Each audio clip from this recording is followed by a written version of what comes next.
Web Daily Bible, Day 75, Judges. Chapter 7.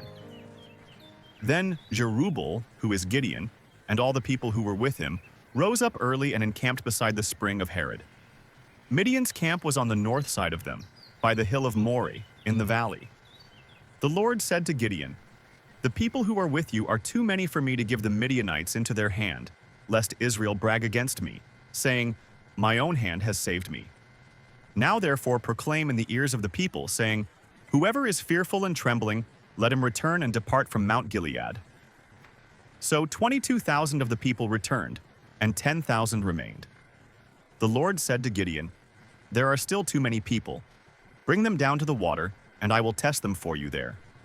It shall be that those whom I tell you, 'This shall go with you,' shall go with you, and whoever I tell you, 'This shall not go with you,' shall not go."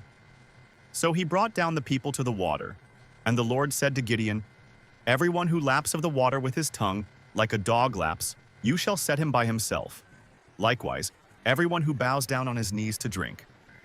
The number of those who lapped, putting their hand to their mouth, was 300 men, but all the rest of the people bowed down on their knees to drink water. The Lord said to Gideon, "I will save you by the 300 men who lapped, and deliver the Midianites into your hand. Let all the other people go, each to his own place." So the people took food in their hand, and their trumpets, and he sent all the rest of the men of Israel to their own tents, but retained the 300 men, and the camp of Midian was beneath him in the valley. That same night the Lord said to him, "Arise, go down into the camp, for I have delivered it into your hand. But if you are afraid to go down, go with Purah your servant down to the camp. You will hear what they say, and afterward your hands will be strengthened to go down into the camp." Then went he down with Purah his servant to the outermost part of the armed men who were in the camp.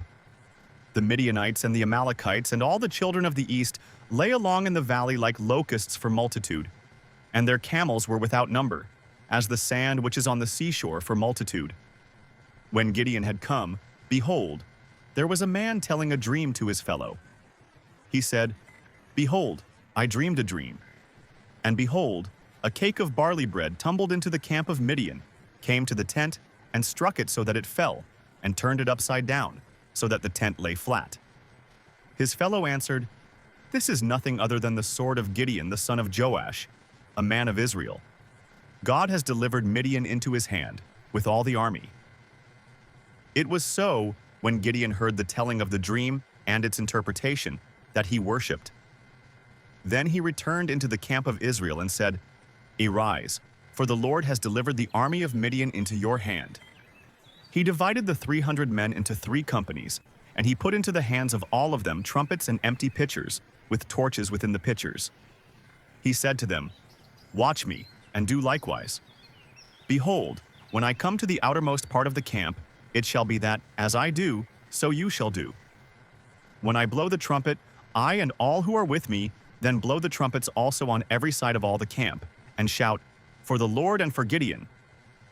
So Gideon and the 100 men who were with him came to the outermost part of the camp in the beginning of the middle watch, when they had but newly set the watch. Then they blew the trumpets and broke in pieces the pitchers that were in their hands. The 3 companies blew the trumpets, broke the pitchers, and held the torches in their left hands and the trumpets in their right hands with which to blow. And they shouted, "The sword of the Lord and of Gideon." They each stood in his place around the camp, and all the army ran, and they shouted and put them to flight.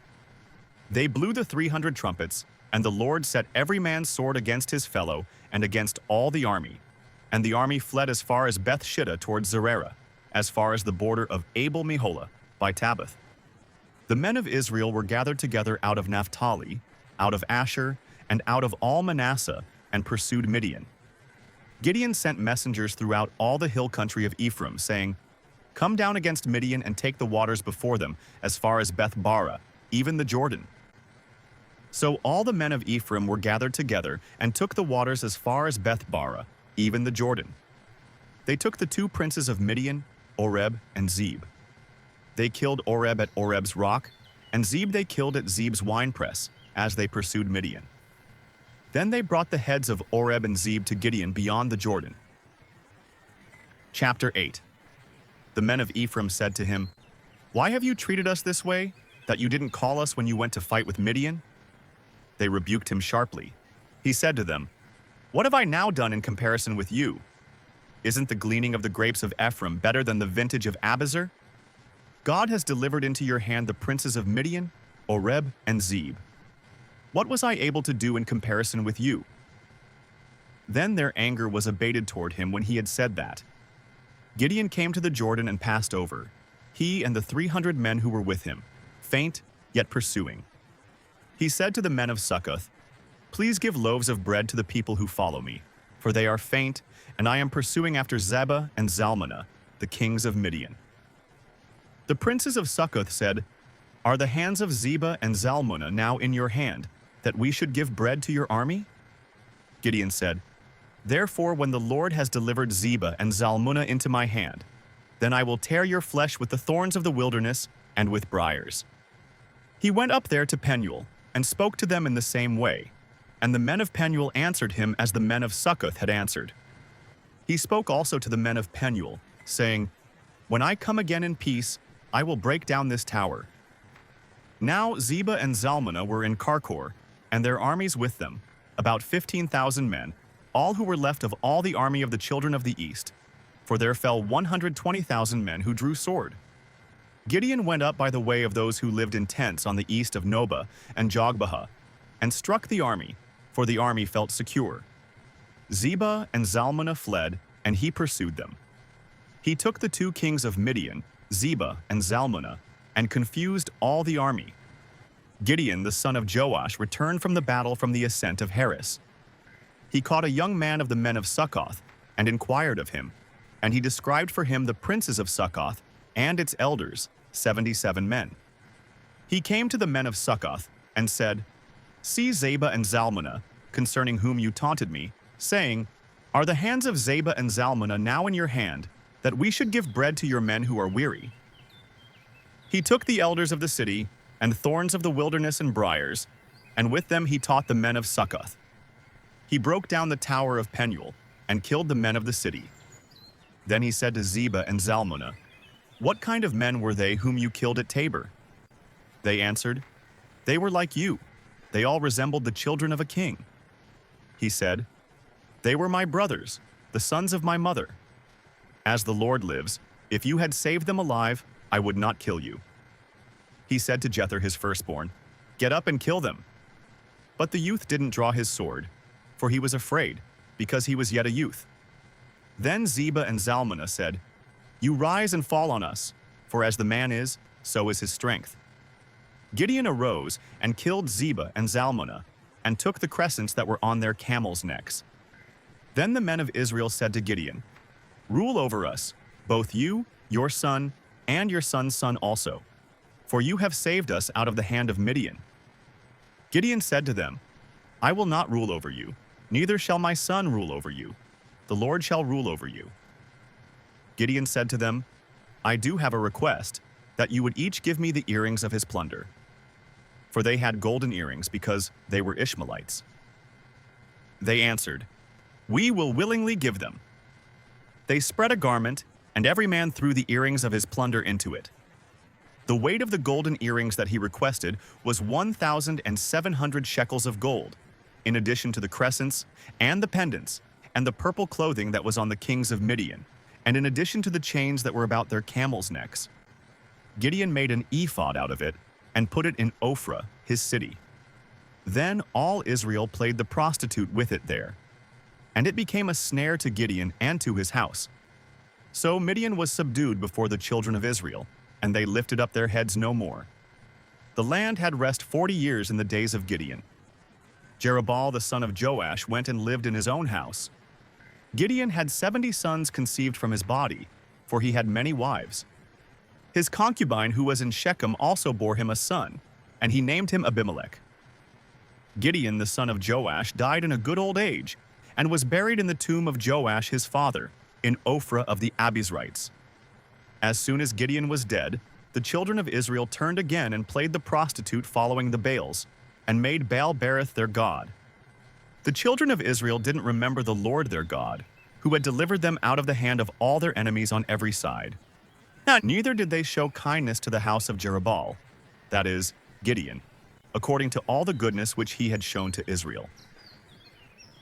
Chapter 9. Abimelech the son of Jerubbaal went to Shechem to his mother's brothers, and spoke with them and with all the family of the house of his mother's father, saying, Please speak in the ears of all the men of Shechem. Is it better for you that all the sons of Jerubbaal, who are 70 persons, rule over you, or that one rule over you? Remember also that I am your bone and your flesh.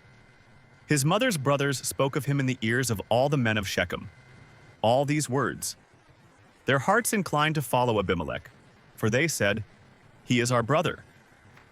They gave him 70 pieces of silver out of the house of Baal-berith, with which Abimelech hired vain and reckless fellows who followed him. He went to his father's house at Ophrah and killed his brothers the sons of Jerubbaal, being 70 persons, on one stone. But Jotham the youngest son of Jerubbaal was left, for he hid himself. All the men of Shechem assembled themselves together with all the house of Millo, and went and made Abimelech king by the oak of the pillar that was in Shechem. When they told it to Jotham, he went and stood on the top of Mount Gerizim, and lifted up his voice, cried out, and said to them, Listen to me, you men of Shechem, that God may listen to you. The trees set out to anoint a king over themselves. They said to the olive tree, Reign over us. But the olive tree said to them, Should I stop producing my oil, with which they honor God and man by me, and go to wave back and forth over the trees? The trees said to the fig tree, Come and reign over us. But the fig tree said to them, Should I leave my sweetness and my good fruit, and go to wave back and forth over the trees? The trees said to the vine, Come and reign over us. The vine said to them, Should I leave my new wine, which cheers God and man, and go to wave back and forth over the trees?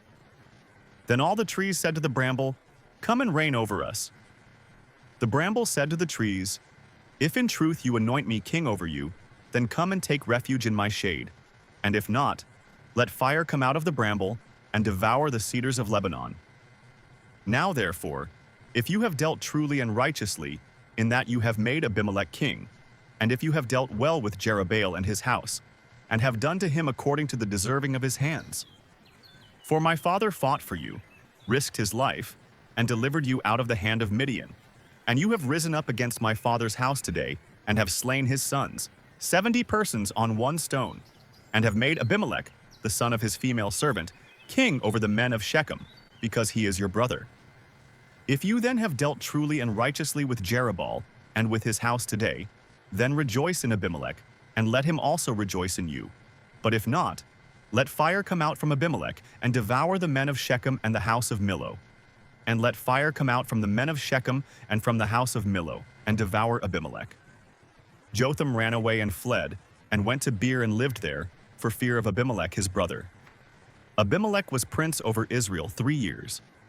Then God sent an evil spirit between Abimelech and the men of Shechem. And the men of Shechem dealt treacherously with Abimelech, that the violence done to the 70 sons of Jerubbaal might come, and that their blood might be laid on Abimelech their brother who killed them, and on the men of Shechem who strengthened his hands to kill his brothers. The men of Shechem set an ambush for him on the tops of the mountains, and they robbed all who came along that way by them, and Abimelech was told about it. Gaal the son of Ebed came with his brothers and went over to Shechem, and the men of Shechem put their trust in him. They went out into the field, harvested their vineyards, trod the grapes, celebrated, and went into the house of their God and ate and drank, and cursed Abimelech. Gaal the son of Ebed said, Who is Abimelech, and who is Shechem, that we should serve him? Isn't he the son of Jerubbaal? Isn't Zebul his officer? Serve the men of Hamor, the father of Shechem, but why should we serve him? I wish that this people were under my hand. Then I would remove Abimelech. He said to Abimelech, Increase your army and come out. When Zebul, the ruler of the city, heard the words of Gaal the son of Ebed, his anger burned. He sent messengers to Abimelech craftily, saying, Behold, Gaal the son of Ebed and his brothers have come to Shechem, and behold, they incite the city against you. Now therefore, go up by night, you and the people who are with you, and lie in wait in the field. It shall be that in the morning, as soon as the sun is up, you shall rise early and rush on the city. Behold, When he and the people who are with him come out against you, then may you do to them as you shall find occasion." Abimelech rose up, and all the people who were with him, by night, and they laid wait against Shechem in 4 companies. Gaal the son of Ebed went out, and stood in the entrance of the gate of the city. Abimelech rose up, and the people who were with him, from the ambush. When Gaal saw the people, he said to Zebul, "Behold, people are coming down from the tops of the mountains." Zebul said to him, "You see the shadows of the mountains as if they were men." Gaal spoke again and said, "Behold, people are coming down by the middle of the land, and one company comes by the way of the oak of Meonanim." Then Zebul said to him, "Now where is your mouth, that you said, 'Who is Abimelech, that we should serve him?' Isn't this the people that you have despised? Please go out now and fight with them." Gaal went out before the men of Shechem, and fought with Abimelech. Abimelech chased him, and he fled before him, and many fell wounded, even to the entrance of the gate. Abimelech lived at Arumah, and Zebul drove out Gaal and his brothers, that they should not dwell in Shechem. On the next day, the people went out into the field, and they told Abimelech. He took the people and divided them into 3 companies, and laid wait in the field. And he looked, and behold, the people came out of the city. So he rose up against them and struck them. Abimelech and the companies that were with him rushed forward, and stood in the entrance of the gate of the city. And the 2 companies rushed on all who were in the field, and struck them. Abimelech fought against the city all that day, and he took the city and killed the people in it. He beat down the city and sowed it with salt. When all the men of the tower of Shechem heard of it, they entered into the stronghold of the house of Elbereth. Abimelech was told that all the men of the tower of Shechem were gathered together. Abimelech went up to Mount Zalmon, he and all the people who were with him. And Abimelech took an axe in his hand, and cut down a bough from the trees, and took it up, and laid it on his shoulder. Then he said to the people who were with him, "What you have seen me do, make haste, and do as I have done." All the people likewise each cut down his bough, followed Abimelech, and put them at the base of the stronghold, and set the stronghold on fire over them, so that all the people of the tower of Shechem died also, about 1,000 men and women. Then Abimelech went to Thebez and encamped against Thebez, and took it. But there was a strong tower within the city, and all the men and women of the city fled there, and shut themselves in, and went up to the roof of the tower. Abimelech came to the tower and fought against it, and came near to the door of the tower to burn it with fire. A certain woman cast an upper millstone on Abimelech's head, and broke his skull. Then he called hastily to the young man, his armor-bearer, and said to him, "Draw your sword and kill me, that men not say of me, 'A woman killed him.'" His young man thrust him through, and he died. When the men of Israel saw that Abimelech was dead, they each departed to his place. Thus God repaid the wickedness of Abimelech, which he did to his father in killing his 70 brothers. And God repaid all the wickedness of the men of Shechem on their heads. And the curse of Jotham the son of Jerubbaal came on them.